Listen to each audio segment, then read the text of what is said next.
చదువుతో పాటు skills, placements తో పాటు సక్సెస్ సందీప్ యూనివర్సిటీ మాత్రమే అందిస్తుంది.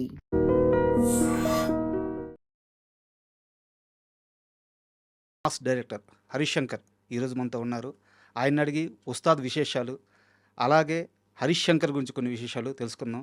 హాయ్ సార్, నమస్తే. నమస్కారం సార్. సార్, ఇంటర్వ్యూ స్టార్ట్ చేసే ముందు ఒక 12-13 సంవత్సరాల నుంచి మీరు ఎదురైతే ఒక చిన్న మూమెంట్ షేర్ చేసుకోవాలనుకుంటా ఉన్నాను. అది షేర్ చేసుకొని మనం ఇంటర్వ్యూలోకి వెళ్దాం. Please 2013 love marriage sir.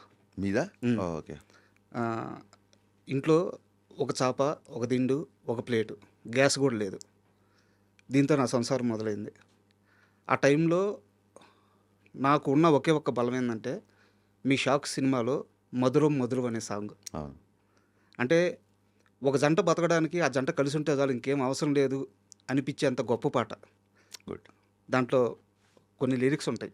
చెదిరే జుట్టు చెమటే మధురం, అవును. కొద్దిగా పెరిగే కొలతే మాత్రం కొలత మధురం, ఆ, ఇది పెరిగి చెరిగి కరిగే కిలకం మధురం, అండ్ మౌంటేజ్ షార్ట్స్ కూడా. అని మహానుభావుడు వేటూరు గారు రాశారు ఆ పాట. అందుకే అంత అందంగా ఉంది. ఇన్ని సంవత్సరాల తర్వాత కూడా గుర్తుంది లిరిక్స్. అంటే ఇంత పర్టికులర్గా ఎందుకు చెప్తున్నానంటే సార్, ఈ రోజుకి మేము చాలా ధైర్యంగా బతుకుతున్నాం. మేమిద్దరం, మా ఇద్దరికి ఇంకోటి వచ్చాడు, ముగ్గురం చాలా ధైర్యంగా బతుకుతున్నాం. మా జీవితం మొదలైన తొలినాళ్ళలో మీ పాట, మీ మౌంటేజ్లు, మీ హీరో, మీ హీరోయిన్, మీ డైరెక్షను మాకు ఇచ్చిన ధైర్యం అది. Thank you. అంటే నాకు మీరు చెప్తే గుర్తొచ్చింది. I felt little emotional. నాకు ఎవరు ఎప్పుడు ఇలాగా, అంటే ఆ సినిమా చాలామంది ఫ్యాన్స్ ఉన్నారు, చాలామంది భార్యాభర్తలు, చాలామంది పార్టీస్లో, మీటింగ్స్లో, పెళ్ళిళ్ళలో, రిసెప్షన్లో అలా వచ్చి, సార్ మీ షాక్ సినిమా చాలా చాలా ఇష్టం, ఈ పాట చాలా ఇష్టం. ఎంతోమంది కపుల్స్ నాకు సినిమాలు చేశాక. బట్ మీరు చెప్పించి వచ్చేసి చూసారా, ఒక రూమ్లో ఒక దిండు, ఒక చాప. I can relate my life with that. నా పరిస్థితి కూడా అలాగే. అండ్ ఆ టైంలో నేను ఇంచుమించు సినిమా ఫ్లాప్ తర్వాత అలాగే ఉన్నాను. అంటే నా భార్య ఎన్ని కష్టాలు ఫేస్ చేసింది, ఎంత సపోర్టివ్గా ఉంది అనేది నాకు ఇప్పుడు మీరు చెప్తే నాకు ఒకసారి నా డేస్ గుర్తు చేయండి. Thanks for remembering. Thank you. Sorry.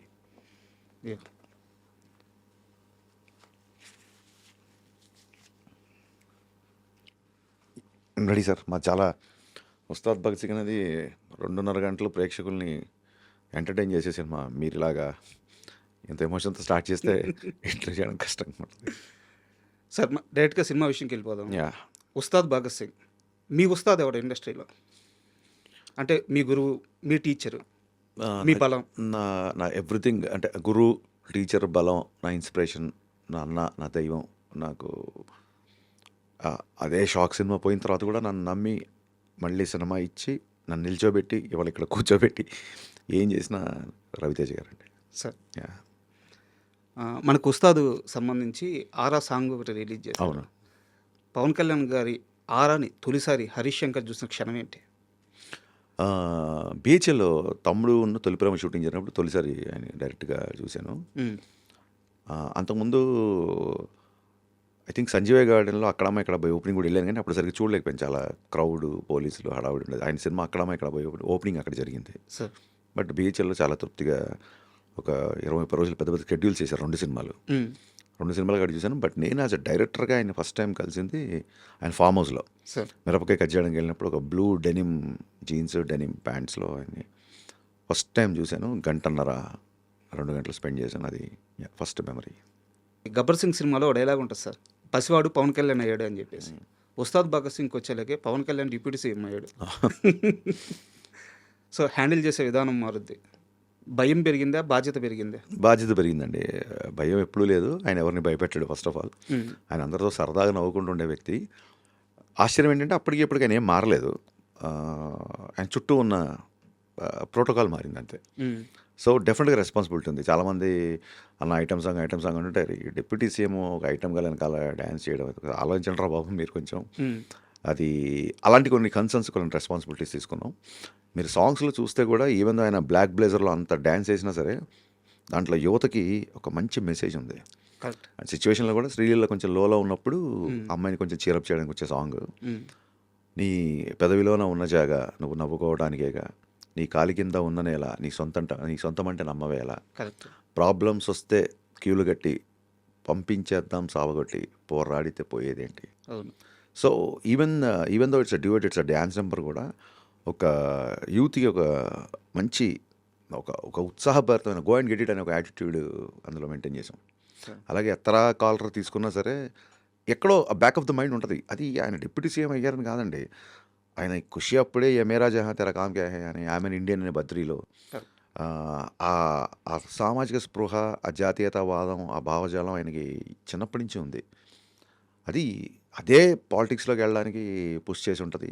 అలాగే జరిగింది. బట్ సినిమాలో ఇలాంటి కైండ్ ఆఫ్ సాంగ్స్ నేనేదో కొత్తగా పెట్టానట్లేదు. That suits for him. Sir. ఆయన నుంచి ఏదైనా చెబితే వినాలనుకుంటాం. అందుకే ఆ 2 సాంగ్స్, ఇది మాస్ నెంబర్ అయినా, అది డ్యాన్స్ నెంబర్ అయినా, రెండిట్లలో కూడా మీరు అందులో కూడా చాలా ఇన్స్పిరేషన్ ఉంటుంది. తుపాకీలో తూటాల రెడీగానే ఉండాలా, ధనా పేల్చి తుప్పు రేగొట్టే టైం వస్తే ధనా పేలాల, సార్. కోట మీద జెండాలా పొగరే నీలో ఉండాలా. ఏదైనా సరే ఒక యూత్ దాన్ని ఏమంటారు, ఒక ఉత్సాహంతో ముందుకి ఉరకలు వేసేలాగా ఒక శ్రీశ్రీ, నేను ఇందాక చెప్పాను ఇంటర్వ్యూలో, శ్రీశ్రీ పద్యానికి, శ్రీశ్రీ వాక్యానికి స్వాగ్తో ఉన్న ఒక ప్యాంటు షర్ట్ వేసి దానికి ఒక మనిషి రూపం దాలిస్తే దట్ ఈస్ పవన్ కళ్యాణ్. బా. అండ్ మనం కన్వర్జేషన్ తెలియకుండానే లిరిక్స్ మీదకి వెళ్ళిపోతుంది కాబట్టి నా దగ్గర ఇంకో స్పెషల్ క్వశ్చన్ ఉంది సార్. చెప్పండి. మీ సినిమా టైటిల్స్ కార్డ్స్ పడేటప్పుడు ఒక షాక్ తప్పించి మిగతా అన్ని సినిమాలు చాలా వరకు ఫస్ట్ ఆ టైటిల్ కార్డ్స్లో ఫస్ట్ పడేది లిరిక్స్. అవునండి. అవును. ప్రతి సినిమా, అవును. అవును. ఏ సినిమాకి అలా వేయరు. అవును. ఎందుకు అంత ప్రత్యేకంగా లిరిక్ రైటర్స్కి మాత్రమే అంత మొదటి స్థానం ఇస్తున్నారు? లేదండి, నాకు సరస్వతి ఉన్నవాళ్ళు ఎవరైనా సరే నేను సాష్టాంగ నమస్కారం చేసి మోకరు వెళ్తాను. అందులోనూ నాకు చిన్నప్పటి నుంచి నాన్నగారు తెలుగు టీచర్ అవడం వల్ల చిన్న పుస్తకాలు, సాహిత్యం టచ్ ఉంది. నా ఆఫీస్లో నా పూజ గదికి ఒక పక్క ఇళయరాజా గారు, ఒక పక్క వేటూరు గారు ఉంటారు. అంటే దేవుళ్ళు డైరెక్ట్గా మనతో ఇంటరాక్ట్ అవ్వలేక సంగీతం రూపంలో రాజా గారిని, సాహిత్యం రూపంలో వేటూరు గారిని మనకు పంపించారనేది నా ప్రగాఢ నమ్మకం. నేను అదే ఇల్యూజన్లో ఉంటాను, నేను అదే ట్రాన్స్లో ఉంటాను. సార్. అదే నన్ను ముందుకు తీసుకెళ్తుంటుంది. అదే నాకు అంటే ఇప్పుడు మీరు అన్నారు సార్, షాక్ సినిమా లిరిక్స్తో మీ యొక్క దాంపత్యం స్టార్ట్ అయింది అని. అలాగ నాకు నేను ఎప్పుడు లోలో ఉన్నా, లేదా ఎప్పుడు నాకు ఎనర్జీ అవసరమైనా నాకు ఏదో రూపంలో చూడండి, ఒక భగవద్గీత తీస్తే ఒక శ్లోకం మనల్ని గైడ్ చేస్తుంది అంటారు చూసారా, అలాగే ఏదైనా పాట పెడితే నాకు వేటూరు గారు గైడ్ చేస్తారు నన్ను. మీరు నమ్మరు, దెర్ ఆర్ వెరీ అంటే నేను అసిస్టెంట్ డైరెక్టర్గా ఉన్నప్పటి నుంచి it's not because I don't like to cell sympathy stories, because మనమేం స్వాతంత్ర సమయంలో పాల్గొనలేదు. నేను డైరెక్టర్ అవ్వాలని, కమర్షియల్ సినిమాలు తీయాలని, నేను పేరు సంపాదించాలని వచ్చాను. కాబట్టి మన కష్టాలు, మన స్ట్రగుల్స్, మన పిటి స్టోరీస్ అంత వాల్యూ ఉంటుందని అనుకోను బేసిక్గా.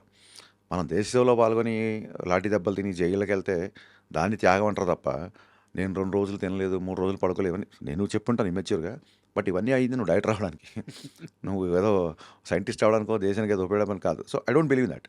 బట్ హ్యావింగ్ సెడ్ దట్, ఎప్పుడన్నా లోలో ఉన్నప్పుడు నాకు వేటూరు గారి సాహిత్యం చాలా రకాలుగా, అంటే మా ఊపిరి నిప్పుల ఉప్పెన, మా ఊహల కత్తుల వంతెన, మా దెబ్బకు దిక్కులు పిక్కటిల్లిపోయే రంపంపం, ఆ లైన్స్, అందులోనే నేడేరా నీకు నేస్తము రేపే లేదు, నిన్నంటే నిండు సున్నరా రానే రాదు.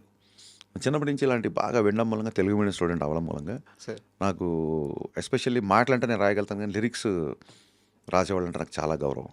అందుకు లిరిసిస్టుల పేర్లు నాకు ఇప్పుడు ముందుంటాయి. Super sir. అండ్ ఈ 2425 కారు ఫ్యాంటసీ అని సార్ మీకు? ఏం లేదండి, బిహెచ్ఎల్ శ్రీనివాస్ గారు కానీ నేను థియేటర్ చేసినప్పుడు నాకు ఒక సన్నిహితుడు, నాకంటే చాలా పెద్ద, నాకు గైడ్ లాగా ఉండేవాళ్ళు.